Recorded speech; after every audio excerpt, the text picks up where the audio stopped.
What's up? Welcome to the Keys to Success. 2023 is starting off very positive. Some great conversations. Tonight, we're going to be talking to a friend of mine who happens to be a psychologist. Let's wait for him to join. His name is Wesley Willis. I'm going to be the best patient, I promise. Ladies and gentlemen, Hello, how's Wesley. it going, boo? Hello. Happy How New are Year. you? Happy New Year. I'm doing amazing. What's up? You doing Atlanta's good? How's good. She's Atlanta? treating me nice. Growing on me. I think it's going on almost year 3 in a little bit. So, it's getting used to it. Oh, wow. So you've been down there 3 years. Yeah, you're getting used to it now. You're almost in Atlanta. You're Atlanta native almost. Like you got 7 more years I don't to know if go. I'm ready to give up my New York heels just yet, but. That's great. Well, welcome to the Keys to Success. This has been a long time in the, well, not a long time in the making, but just like when I first met you, I knew that you would be like the perfect person to talk to. When I found out that you were a psychologist, I was like, oh wow, I got a great patient for you. To me. So like, yeah, welcome to the platform. I'm glad you agreed to do it. I know the conversation is going to be like super dope. The only question I always ask for the beginning is where did we meet? We met on a cruise. So we met on my best friend's cruise, and yeah, so we had met before then, like in passing, but like we had met like and talked on the cruise. Yeah. And like that cruise, I remember the main conversation. Right. Like you remember the main conversation that just like amazing. We found ourselves just one day like just on the deck soaking up drinks, and literally we had those ladies that jumped in our conversation, and it just became, but mind you, it became one of the most insightful and interesting conversations like that I just found also because of the book. Exactly. Yeah, because of the book you read. It was called, what was Counsel it? Black Women. How to counsel Black women. Yeah, and it just so happens that like our neighboring table, while we were enjoying like shrimp and cocktails, happened to be like 3 Black women, and they're like I would say like 30s to 45 maybe. Yeah, and it sparked one of like the most interesting conversations. It was like crazy. So I'm originally from Alabama, and I had lived in New York City for 20 years, and then now I moved back in the South. Yeah. Oh my God! So we met in undergrad. You're gonna start it like that. We met in undergrad. Me and my girlfriend, we met in undergrad.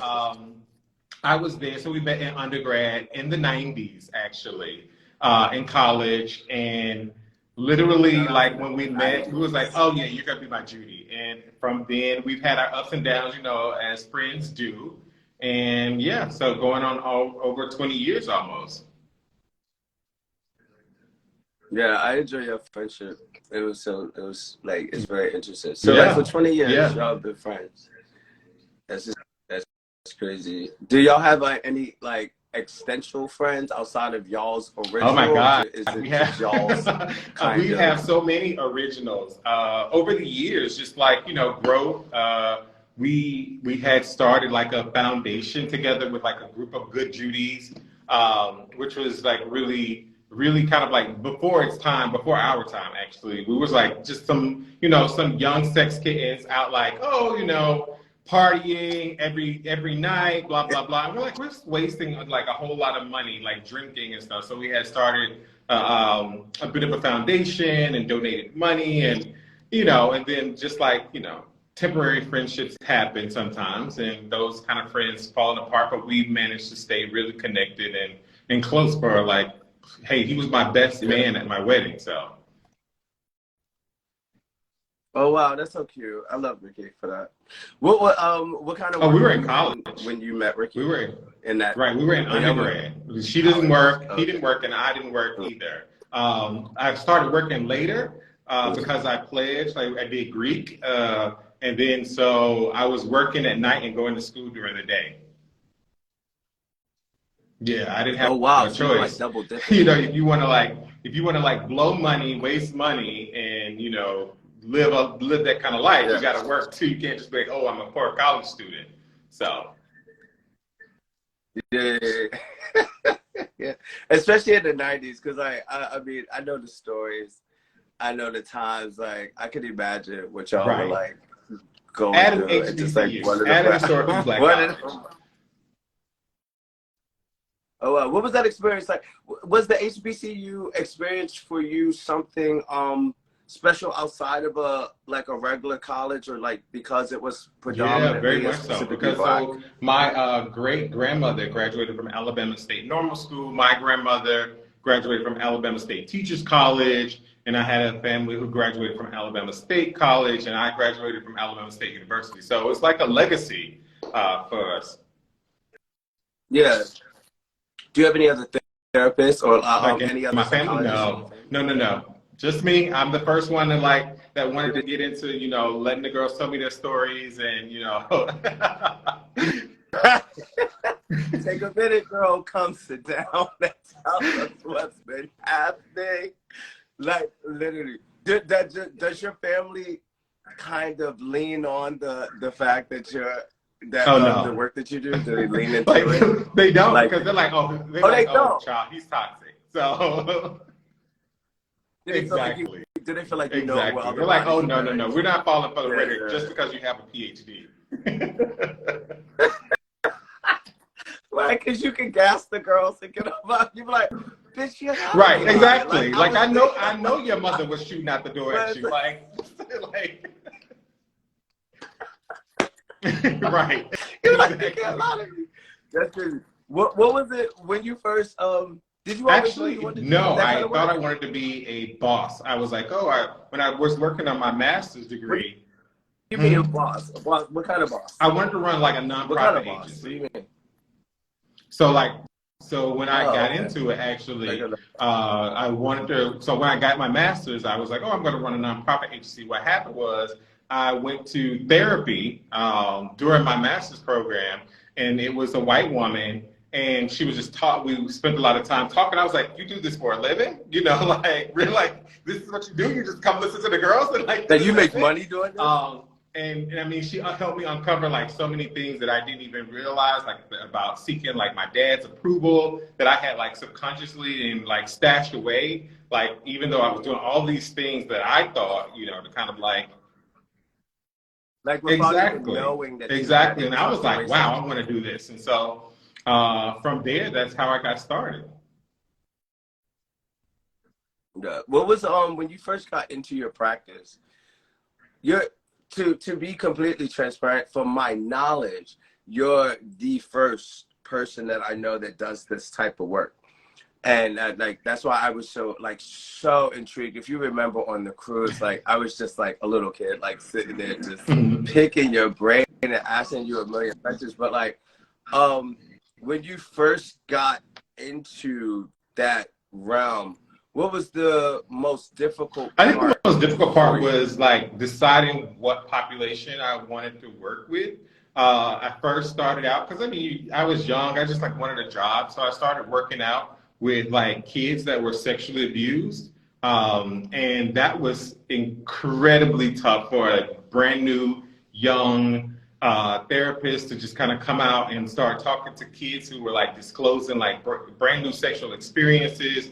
You know, here I am trying to manage my own emotions of kind of being a new professional, but then also now trying to help, you know, negotiate how this family is now going to operate. So I think that for me, starting out was like the toughest part was like, was again deciding what population I was going to work with. Like, so again, because there's so many individuals that people specialize in. So I've worked with individuals who are rape victims, both minors and adults, to also perpetrators. I've worked with sex offenders for a number of years, and so I've worked with.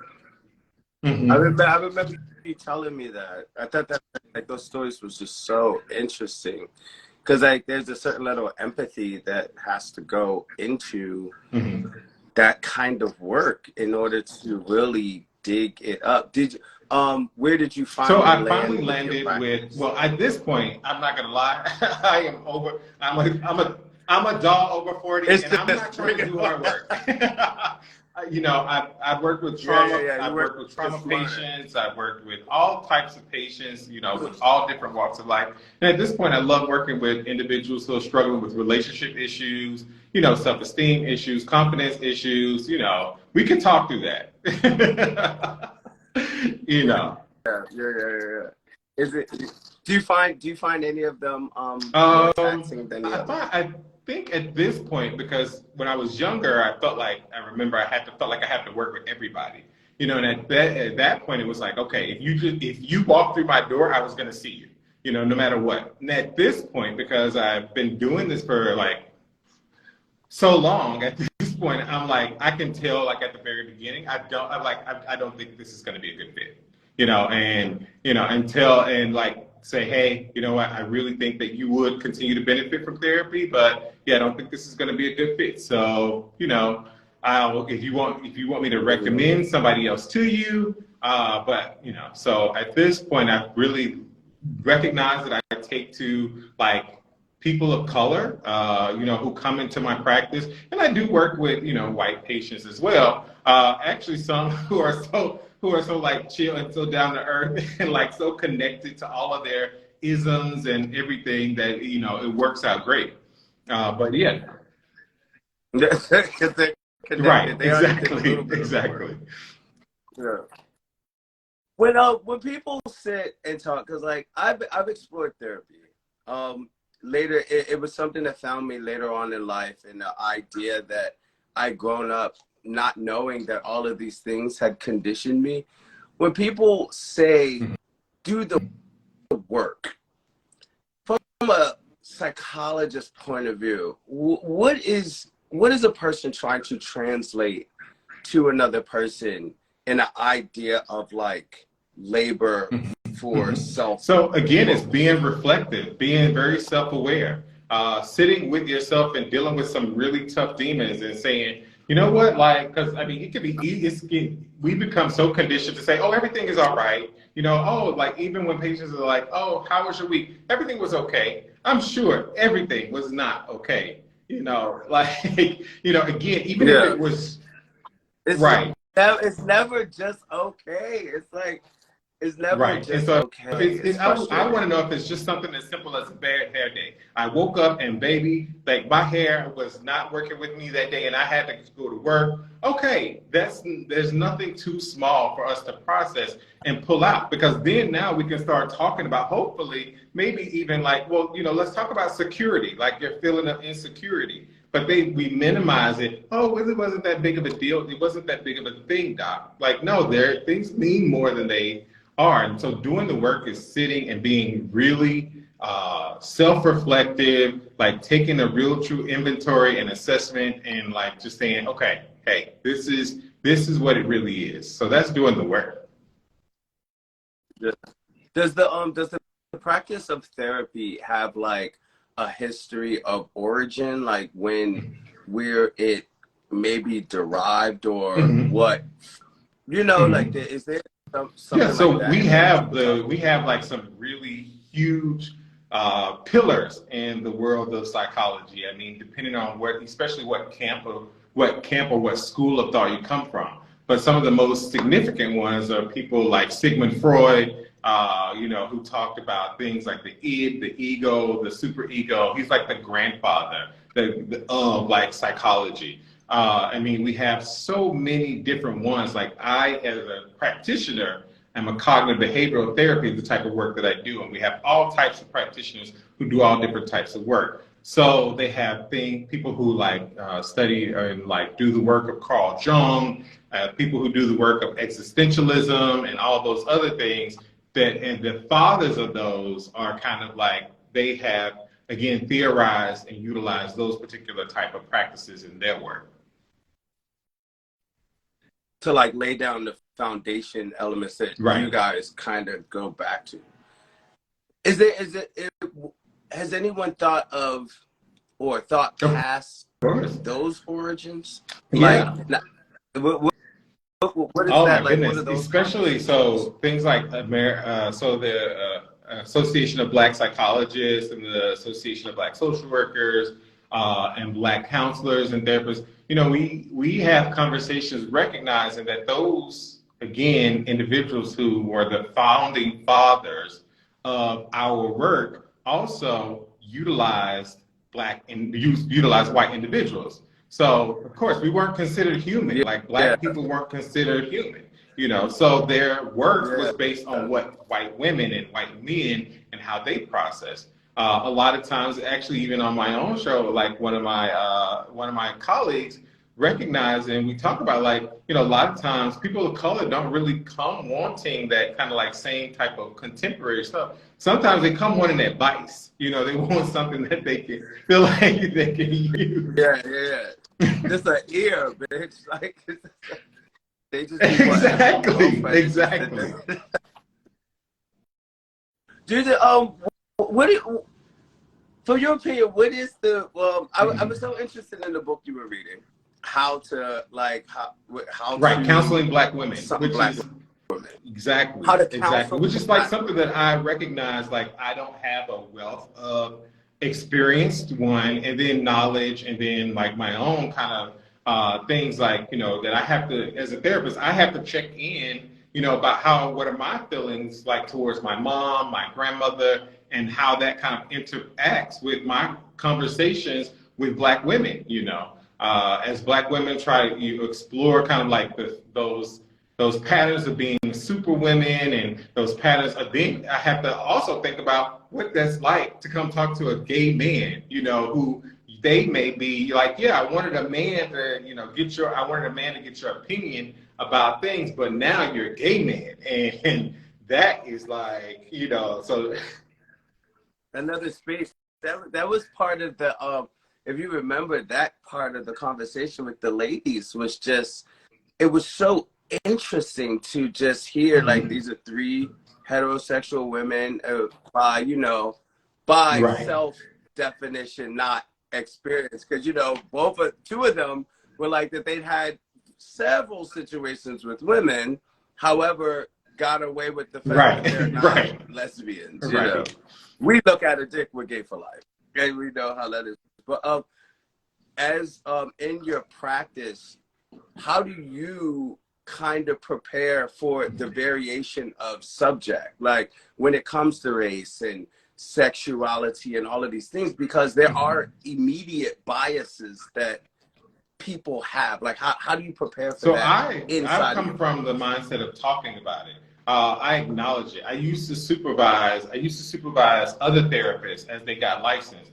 And oftentimes, like, individuals who be like white women, white men, Black women, like, look, you have to really acknowledge how that plays into what it means to be, you know, I've worked again with homeless people. Like, you have to, even as a Black therapist, check in, what does that mean for you to be housed working with an individual who's homeless? And check out those dynamics. Who's homeless, right? And like, tell them I understand. Right, like, exactly. Because how can you say, oh, well, I understand how that feels to be sleeping on the streets of Atlanta at night? And they'd be like, well, sir, how do you know how that feels? Well, I don't know what that feels, but I know what it feels like to lose things. I know what it feels like to lose part of some of the most important parts of my life, you know? And so bringing those things. Were those stories really intricate? Because, you know, it's funny, like, a lot of times when just subconsciously when we're walking down the street and you see a homeless person, the funny thing is that, and I'll just admit this, in this moment of listening to you, I never take into consideration that person lost anything. I always look at the fact that they don't have anything. And just that flip of perspective is just so interesting. Like, what could you remember, like, any specific, like, situation that kind of so many touched you from the so many? Yeah, I know it's millions. I know you have a file cabinet in your head of, like, moments, but, like, just explaining it like that just made me see people, like, in that aspect different. Like, again, never thinking they lost things, it's looking like Right. they don't have.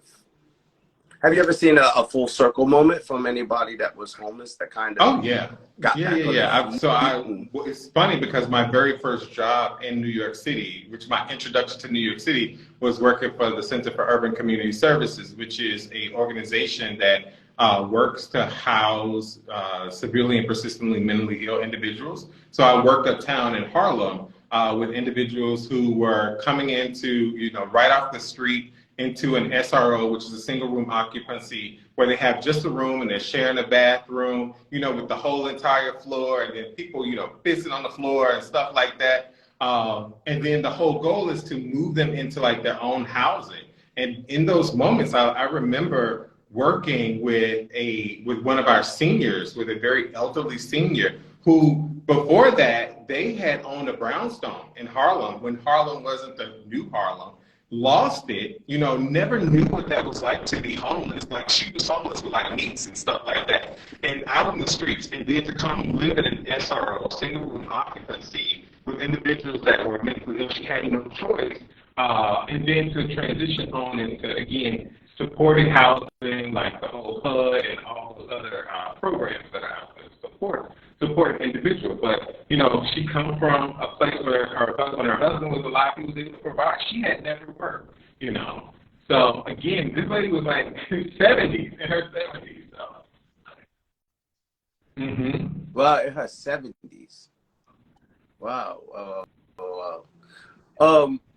Is there a specific thing from being inside of the community of work that you do that you think needs more attention that it's getting when it comes to the help that's needed from people? Something inside the community or something outside the community?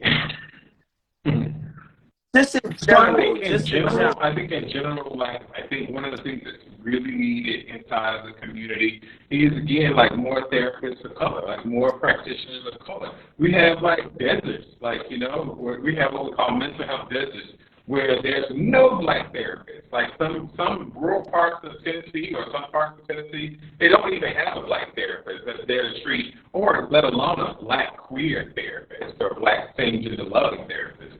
So I think that we need to really support and really advocate for more individuals, mental health practitioners who look like us. It's sad. I still get upset, having patients come and say, you know what, the previous therapist I saw, they can get me, and I was constantly trying to talk about this idea of black tax, or talking about what code switching is. What that means, to show up, and now I have to be, I have to go from being a butch queen on the weekends, now I have to be a straight black man to stay working at Chase, or to stay working at Goldman Sachs, or all of those particular types of things, And it's almost like that disconnect of your reality of survival, what you have to do, versus constantly trying to do that work on your own, I guess, in that space. What is some black people's main inhibitions about therapy? I think the main thing about that comes up for black people's inhibition is recognizing that two things can be true. That I can love my mother, but recognize that she was she was horrible to me, that she was abusive, she wasn't affirming, she wasn't supportive, but when you try to put that together, they're like, no, I don't want you to get it wrong. I love my mother. Yes, you can still love your mother. You can still adore your mother and recognize that she did not do things that helped you, that things that supported you, And that's really, I feel like, a big part of it, because they feel like a lot of people of color and black people oftentimes are like, well, no, I can't. How can I put those two together and say, no, if I say she did that, that makes her bad. No, we got to start taking this thing about good and bad, and just and own it for what it is. And I think that's probably the hardest thing sometimes is I literally sat with patients who started sobbing and well, now how do I have this conversation with my mother? I don't want to punish her, for what she's done. She did the best that she could, You know, okay, yes, she did do the best that she could, but this is how we start healing those wounds. This is how we start tearing back that stuff, and you acknowledge it, and don't make it's not about making her feel guilty. It's about talking about what it was, so it doesn't still become. Wow, that's such a hold on. Okay. I'm gonna restart this because I think I'm having a Wi-Fi issue. I'm gonna